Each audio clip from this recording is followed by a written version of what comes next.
पूज्य गुरुदेव परमवंदनीय माताजी सूक्ष्म रूप से विद्यमान है दोस्तों। नमन करता हूँ, मानव मात्र को प्रणाम करता हूँ दोस्तों। और उन सभी देव मानव महामानवों को मैं प्रणाम करता हूँ जो धर्म के लिए अपने प्राण न्यौछावर करते रहे हैं समय पे आके धरती पे। दोस्तों यहाँ मानव को आए हुए धरती पे वेद के अनुसार देखा जाएगा, क्योंकि वेद विश्व में सबसे प्राचीनतम पुस्तक कह सकते हैं, लेकिन ये पुस्तक है नहीं, किसी ने लिखी नहीं है। ये परमात्मा के जो रूल्स एंड रेगुलेशन होते हैं, क्योंकि परमात्मा एक सर्वोच्च शक्तिशाली सत्ता है पूरे ब्रह्मांड में, और परमात्मा ही एक ऐसा है यहाँ पर पूरे ब्रह्मांड में जो सनातन है। सनातन का मतलब ये है दोस्तों कि वो परमात्मा यहाँ कब से है ये नहीं बताया जा सकता है, क्योंकि वो सदा से है। मतलब वो दिन ही नहीं है कभी जब परमात्मा का यहाँ आगमन हुआ था ब्रह्मांड में। इसमें परमात्मा सनातन है, हमेशा से ही था, हमेशा से है और हमेशा रहेगा। तो यहाँ पर जो सनातन है वो परमात्मा है। और सनातन यहाँ पर क्या है? सनातन यहाँ धर्म है। और सनातन और क्या है यहाँ? सनातन एक और चीज़ है यहाँ पर कि समय सनातन है, जो ईश्वर के अनुसार ही गति करता है। और वो परमात्मा जिसको जानने के लिए मानव हर जन्म में परेशान रहता है।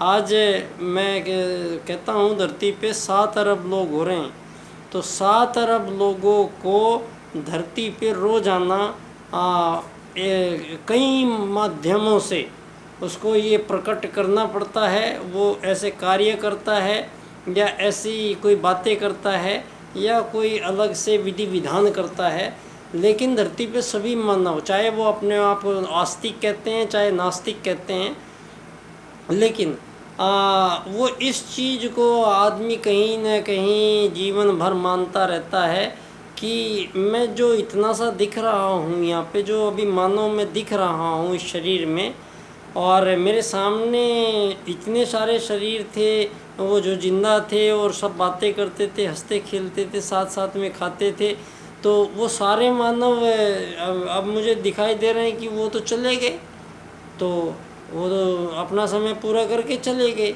मेरी पत्नी को कोरोना जो चीन का युद्ध था उसमें हमने भी शहादत दी है, और मेरी पत्नी की शहादत हुई है उसमें। और ऐसी ही शायद ही कोई गली मोहल्ला बचा होगा सारी दुनिया में जहाँ मौत के तांडव ना मचे हों। ये सब मानव की करतूतें हैं दोस्तों। और यहाँ पर अब रास्ता क्यों नहीं मिल रहा सारी दुनिया को? सारी दुनिया को अब एक ऐसे मंजिल पे आ गई है दुनिया। एक तरफ तो है विज्ञान के चमत्कारों का असीमता की ओर बढ़ जाना। आज अभी आप थोड़े दिन पहले भगवान श्री राम के अस्तित्व को आप लोग मान ही नहीं रहे थे। सारी दुनिया कह रही थी मन गढ़ंत कहानियाँ हैं। तो हमारी कांग्रेस सरकार जो आज़ाद देश की सरकार थी, उसने कोर्ट में हलफनामा पेश करके दिया कि भगवान राम का कोई अस्तित्व नहीं है और ये तो मन गढ़ंत कहानी है। अब यहाँ पर गौर कीजिए कि पहली बात तो आज़ाद नहीं होना है, कोई आज़ाद होता नहीं है। दूसरी बात, आपने आज़ाद जब किया तो भारत के जाति के आधार पर 2 टुकड़े दुनिया में कहाँ होंगे? कोई कर सकता है क्या? मानव की जाति के आधार पे देश के दो टुकड़ों में बांट दिया। आपने हिंदुओं को अलग परमात्मा दे दिया और मुस्लिमों को अलग अल्लाह दे दिया, और आप क्रिश्चियनों को आपने प्रभु ईसा मसीह दे दिए, और ऐसे आपने एक एक पकड़ के बैठ गए हो आप लोग। और दूसरे मतलब गलत है, काफिर हैं। आज भी ऐसी मूर्खता है इस धर्म के नाम पे कि मानव का कत्लेआम यहाँ पे हज़ारों साल से चल रहा है। गर्दन काटी जा रही है, मानवों के नरसंहार किए जा रहे हैं, प्रताड़नाएं, शोषण मानव के द्वारा मानव का ये हजारों साल से ही चल रहा है। तो ये मानव की धरती पे आके कोई दुश्मनी है क्या? मानव जब हम आत्मवत सर्वभूतेषु के सिद्धांत को और वसुदैव कुटुंबकम के सिद्धांत से यहाँ मानव लाखों करोड़ों साल से आता रहा है, और यहाँ पर एक ही जीव नहीं है, यहाँ 84 लाख प्रकार के जीव है, और उन सभी प्रकार के 84 लाख प्रकार के जीव शरीरों के लिए भोजन का प्रबंध करना, उनके आवास का प्रबंध करना, उनके बच्चे होते हैं वो अपने दुनिया बसाते हैं। तो परमात्मा ने एक ही प्रजाति में जीवों की संख्या की गिनती देख सकते हैं आप, मानव को देख लीजिए। आज धरती के 6% भाग पे सारी मानव जाति निवास कर पाई है, क्योंकि इतना ही स्थान मिला है 6% जहाँ मानव रह भी सकते हैं और वहाँ खा भी सकते हैं, बो भी सकते हैं। तो अभी तक ये 6% जो भूभाग है धरती का, इस 6% भूभाग पे मानवों ने एक ये ऐसे षड्यंत्र किए जो आत्मवत सर्वभूतेषु के सिद्धांत को बिल्कुल ही भुला दिया गया और एक तरफ हटा दिया गया। तो अब चर्चा करते हैं वसुदैव कुटुंबकम की। अभी G20 की मीटिंग में हमारे देश ने प्रतिनिधित्व किया, बहुत शानदार किया, बहुत सारी दुनिया ने सराहा, और भारत का ये प्रयास विशेष तौर से सराहनीय है कि हम लोगों ने आखिरकार अपने उन वेद सूत्रों के पास पहुँचे तो सही, हम उनके जिक्र तक तो किया हमने। अभी आप सिद्ध तो कर नहीं पाओगे, क्योंकि वसुदैव कुटुंबकम जब आप कहीं लिखेंगे तो उसका क्या मतलब बताएंगे आप? उसका कोई मतलब ही नहीं निकलेगा। क्यों? क्योंकि यहाँ धरती पे सबसे पहले है आत्मवत सर्वभूतेषु। प्रत्येक मानव में, प्रत्येक प्राणी में परमात्मा की एक समान आत्मा निवास करती है, ये है आत्मवत सर्वभूतेषु।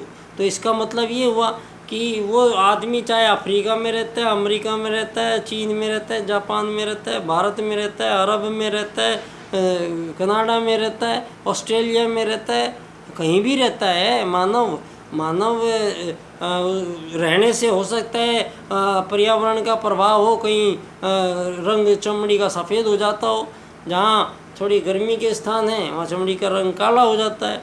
तो यहाँ गोरे और कालों का भेद के हजारों साल तक तो यही नहीं निमटा था यहाँ पे। तो यहाँ पे मानवों के बीच में एक जो ये आज हम आज़ादी की जो मैं बात बताना चाहता हूँ, इस पे आपको गौर करने की आवश्यकता है। दोस्तों, यहाँ धरती पे सतयुग से मानव जीवन प्रारंभ हुआ है, और सतयुग में एक आदमी की उम्र हजारों लाखों साल तक भी हो सकती थी, और वो इतने साल तक इसी शरीर में रहते थे और इस शरीर को ऐसा साध के इसका उपयोग करते थे। ये बहुत बड़ी मशीनरी है, ये मानव की मशीनरी इतनी भयंकर ज़बरदस्त मशीन बनाई है धरती पे कि किसी इसका तोड़ नहीं है। ये आप समझ लीजिए क्या सारी दुनिया का ज्ञान विज्ञान कितनी उन्नति प्रगति सारा जीवन कर गए हैं सारी दुनिया, लेकिन वो उतनी प्रगति इस तरीके से ही हुई है कि मानव की बुद्धि 7-8% से ज़्यादा काम नहीं किया है। अब आप सोच लीजिए, अगर मानव के न्यूरो हार्मोनल सेंटर का आपने 6% ही उपयोग किया जीवन में, और बाकी के 93% जो संभावनाएं यहाँ पे विद्यमान हैं उनका तो कोई लेखा जोखा ही नहीं लिया जा रहा है। उनके बारे में आप हमें क्यों नहीं मोक्ष प्राप्त करने दे रहे हैं? क्यों आपकी ये राज की नीति आपने यहाँ पे मानव को भटकाव दे दिया है? धरती पे धर्म अर्थ काम मोक्ष 4 चरणों के अलावा आपके पास कोई चरण हो ही नहीं सकता है, धरती पे बन ही नहीं सकती है कोई भी पद्धति, क्योंकि यहाँ मानव के साथ साथ संपूर्ण जीव समुदाय के लिए सोचा गया है, खाली मानव के लिए नहीं। आप में यहाँ 1000 साल से आज़ादियों की लड़ाइयाँ लड़ी जा रही हैं, आप अपने बराबर में देख लेते चिड़िया तोते कबूतर बंदर को कि उनमें भी हो रही है क्या आज़ादी की लड़ाइयाँ? कहीं किसी में नहीं हो सकती, क्योंकि संभव नहीं है। परमात्मा का पहला रूल प्रत्येक जीव जंतु के समझ में आ गया है कि आत्मवत् सर्वभूतेषु, सब एक दूसरे के साथ रहो, सब एक दूसरे के काम करो, सब एक दूसरे की मदद करो, अपना जीवन कटता चलेगा और मोक्ष प्राप्ति करेंगे। तो यहाँ सतयुग के बाद में जब रज और तम की मात्रा बढ़ी, तो यहाँ मानव की जब आहार राजसिक और तामसिक ग्रहण करने लग गया मानव, तो मानव की बुद्धि ने फिर जो उसकी अंतरंग आत्मा से संबंध थे वो इस आपके राजसिक और तामसिक भोजन से जैसा खाएगा अन्न वैसा बनेगा मन। तो सबसे बड़ी चीज़ दुनिया में एक है कि सबसे पहले मानव को क्या खाना है, मानव को खाने में क्या देना है, ये सबसे बड़ी चीज़ तय करने वाली है धरती पे। क्योंकि ये मशीन आपकी बहुत बेहतरीन है, लेकिन इस मशीन के बारे में आपको ज्ञान नहीं है इतना, तो इसके लिए ज्ञान कराना ज़रूरी है प्रत्येक मानव को कि आप बहुत ख़ास हैं, बात बहुत इम्पोर्टेंट है, बहुत आप यहाँ पे लक्की हैं जो आपको जन्म दे के मिला है। तो मानव को वो खुशी तब मिले कि उसको ये ध्यान रहना चाहिए कि 84 लाख प्रकार के जीव जंतुओं के शरीर में से होके आके और ये मानव शरीर मिला है। तो मानव शरीर तो मिल गया है, लेकिन वो तो बच्चा होता है छोटा सा। अब वो मानव शरीर जब बच्चा आया, तो अब आप लोग बड़े लोग यहाँ पे पहले से ही कौन सी नौटंकी कर रहे हो। यहाँ पे आप क्या क्या ताम झाम पाल रखे हैं। आपने यहाँ अमीरी गरीबी पाल रखी है, आपने मालिक नौकरगिरी पाल रखी है, ऊंची नीची जातियाँ पाल रखी है, आपने अमीर गरीब पाल रखे हैं, आपने ताकतवर और कमज़ोर पाल रखे हैं। इस दुनिया में मानवों के बीच में जितने भी भेद, ये आपके पूंजीवाद के कारण दुनिया को आपने भेदों में बांट के और आज आर्थिक उदारीकरणवाद के नाम पे इन आज़ाद देश की सरकारों के पार जाके जो आपका वो षड्यंत्र था, जो वो प्राइवेट सेक्टर को जो जन्म दिया आप लोगों ने, ये प्राइवेट सेक्टर में 20-30 लोग हैं धरती पे जिनके नाम आपने सारी धरती की सारी प्राकृतिक संपदाएं आपकी आज़ाद सरकारों ने दूसरे देश के लोगों को दे दी है। आप अपने देश की प्राकृतिक संपदाएं दूसरे देशों को जो बेच रहे हैं, तो ये कौन सी आज़ादी है, ये मुझे समझ में नहीं आई। और आज़ादी मानव से किस चीज़ में आज़ादी चाहिए मानव को?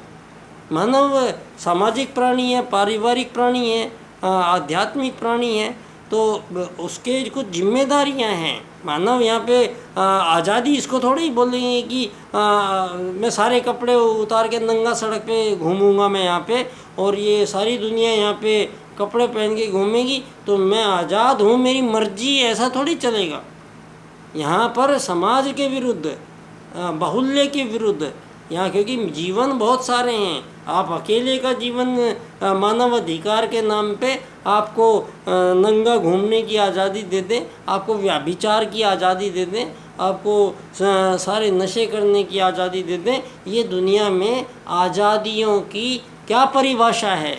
आज इस बात पर चिंतन होगा पहले यहाँ इस बार। इस युग परिवर्तन बेला है, ये परम पूज्य गुरुदेव की युग परिवर्तन बेला है। और युग परिवर्तन में क्या बदलता है पहले आप लोगों को ये समझ में आ जाना चाहिए। युग में जो आपकी हजारों साल से जो गलतियां मानव करता चला आया है, उन गलतियों को युग परिवर्तन के बाद आपकी इन सारी गलतियों का समापन यहीं कर दिया जाएगा। युग परिवर्तन के बाद में ये अमीर गरीब मालिक नौकरगिरी के जंजाल ये सब पंडित दीनदयाल उपाध्याय जी के 4 राजनीतिक सूत्रों ने समाप्त कर दिए हैं। आप लोग दीनदयाल उपाध्याय जी को इतना छुपाया गया है, आप लोगों ने, इन्हीं की पार्टी के लोगों ने छुपाया गया है। आज तक भारत में दीनदयाल उपाध्याय जी बॉम्बे अधिवेशन में 4 सूत्र दे के गए थे। आज तक इन 4 सूत्रों पे मैं पिछले 20 साल से उनकी जन्मस्थली धानक्या स्टेशन पे बैठा हूँ। हर बार मैं व्याख्यान रखता हूँ, किसी की हिम्मत नहीं होती है मेरे व्याख्यान में आने की। क्यों? मेरा विषय है एकात्ममानववाद एवं समग्र व संपूर्ण वैश्वीकरणवाद। और जो भी लोग दीनदयाल जी से संबंधित हैं, जो भी दीनदयाल जी के नाम का खा रहे हैं धरती पे यहाँ पे बैठ के, उनको यहाँ बच्चा डॉक्टर के सामने एक बार आके 4 सूत्रों पर व्याख्यान करना पड़ेगा। नहीं तो ये व्याख्यान मैं दिल्ली जाके करूँगा। और मैंने 9 किताबें लिखी हैं। आपने 25 सितंबर को यहाँ पे मैं 20 साल से यहाँ कार्यक्रम करता हूँ, शुरुआत कार्यक्रम की। इस बार प्रधानमंत्री जी से मेरी मीटिंग बहुत ज़रूरी थी। मैंने इन लोगों को बोला मुझे एक पुस्तक उनको देनी है, लेकिन मुझे वहाँ उस दिन अंदर नहीं जाने दिया, घुसने नहीं दिया। तो हो सकता है भाई प्रोटोकॉल था, लेकिन ये तो हमेशा जानबूझ के मुझे 20 साल से रोके बैठे हैं। इनमें पंडित दीनदयाल उपाध्याय जी के लिए मैं अमित शाह जी के ऑफिस में गया था, और जब पहली बार पीएम बने थे हमारे आदरणीय नरेंद्र मोदी जी, तो मैंने दोनों को 1.5 घंटे की सीडी भेजी थी पोस्टल ऑर्डर करके, उसका कोई जवाब नहीं आया। और अब मैंने पीएमओ में फिर बात की थी, तो मुझे किताब देनी है पीएम को, तो मुझे यहाँ देने नहीं दे रहे हैं। तो आपने बोला कि मैं पीएमओ में आके दे सकता हूँ, तो मैं शीघ्र ही आपसे या तो पीएमओ मिलूँगा, या फिर आपके जो भी एकात्म मानववाद, जो भी दीनदयाल के लोग हैं, उनको धानक्या स्टेशन पे भेज आइए आप लोग, और यहाँ पर मेरे साथ शास्त्रार्थ करना पड़ेगा आप लोगों को, क्योंकि आप लोग बहुत बुद्धिमान हैं। सारे के सारे नेता यहाँ पे मैं देखता चला आया हूँ दीनदयाल जी की जन्म स्थल पे 20 साल से, ये सारे के सारे जितने आते हैं लोग बकवास करने लग जाते हैं, लेकिन दीनदयाल उपाध्याय जी के 4 सूत्रों पर आज तक एक भी बात किसी ने नहीं की है, और उन सूत्रों में ही सारा संसार का परिवर्तन छुपा पड़ा है। तो ये काम ये नेताओं का नहीं है, ये नेतागिरी नहीं चलती है इसमें, ये नीति का काम है, और नीति का काम नीति को ही ठीक किया जा गया है। और ये काम किया गया है पंडित दीनदयाल उपाध्याय जी के द्वारा, परम पूज्य गुरुदेव के आशीर्वाद से, और परम पूज्य गुरुदेव के कहे अनुसार आत्मत सर्वभूतेषु को दीनदयाल जी ने एकात्मानवाद के रूप में सिद्ध किया। मेरा विषय जो बना एकात्मानवाद एवं समग्र व संपूर्ण वैश्वीकरणवाद, जब हम इस सूत्र से दुनिया को अप्लाई करेंगे तो सारी धरती के मानवों के बीच में जितनी भी युद्ध, शोषण, वध, हत्याएं हजारों सालों से चली आ रही हैं, इस सूत्रों से सबका समापन दीनदयाल जी के 4 सूत्र कर रहे हैं दोस्तों। तो बहुत बहुत शुक्रिया, धन्यवाद।